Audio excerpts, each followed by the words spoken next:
Hey, Jackson Jargon here, or Patrick O'Brien on behalf of Jackson Jargon, since Jackson Jargon isn't a legal name. Anyhow, wow, I'm starting this off feeling like I'm sounding really angry or something. It's fucking hilarious. Hilarious, because I'm not. I don't know where that's coming from. That was a previous whole thought about my name from yesterday that just came out like something out of my subconscious or unconscious, like a dream. uh what's the word? Archetype. An archetype. An angry archetype. Yeah, I know, I'm still reading a lot of Carl Jung, and I keep using Carl Jung terminology like archetype, and I don't know, is it annoying to people? It's just, do you know what? Is any of this annoying to you? This is my life. This is my character. You're in my game, whether you want to be or not. Or you're not listening to this video anymore because you've lost patience. Because you're in a world of constant distraction and endless hungering for something that keeps you clicking and clicking and scrolling and looking at Facebook nonsense and never slowing down and taking the time, the focus, the solitude to really engage with other people, with yourself. Never ever doing that.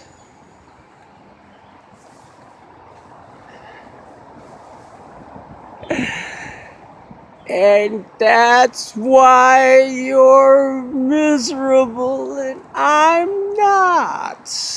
Perhaps. Or something like that. Let's go back to the really positive thought that I had that got me to get my phone out. And that is, I'm walking, I just woke up.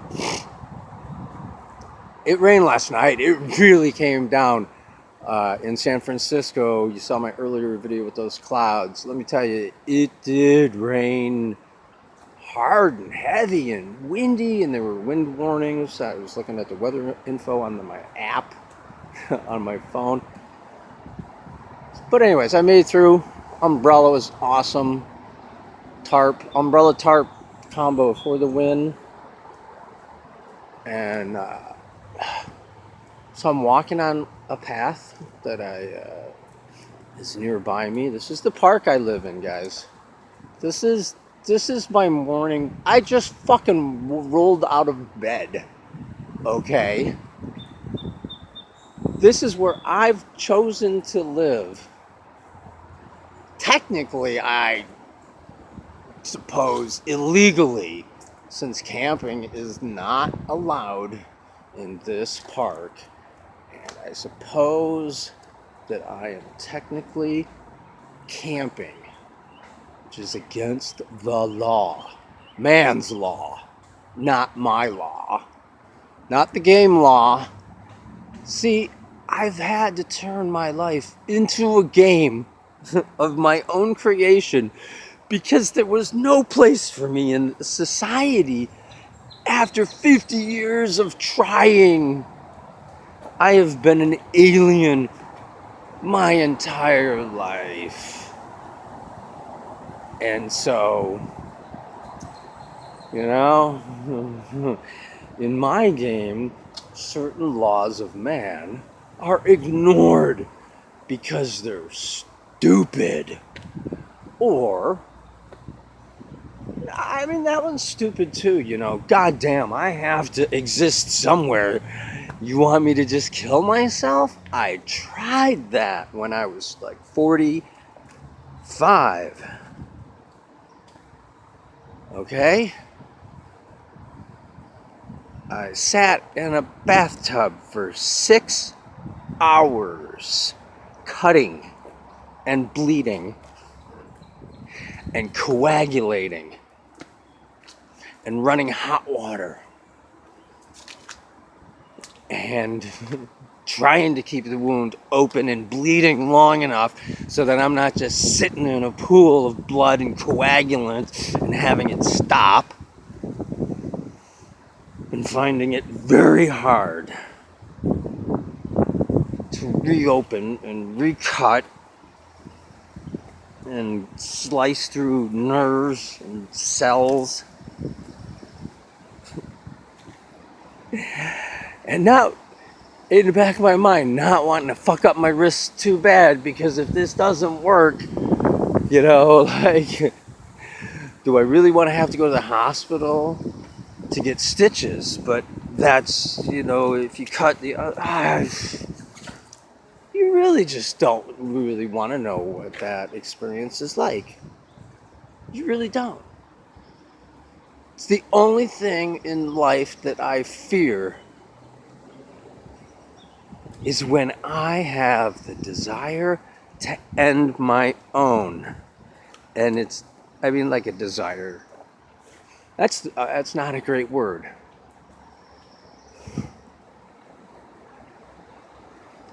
Let's not, see, why is desire a bad word? Desire is a bad word because it has too much emotional content. Let's just break this down to pure behavior, okay? How can I characterize the way I have behaved in the past so that the words that I use don't get in the way from you understanding what the fuck I'm talking about? So here's the behavior.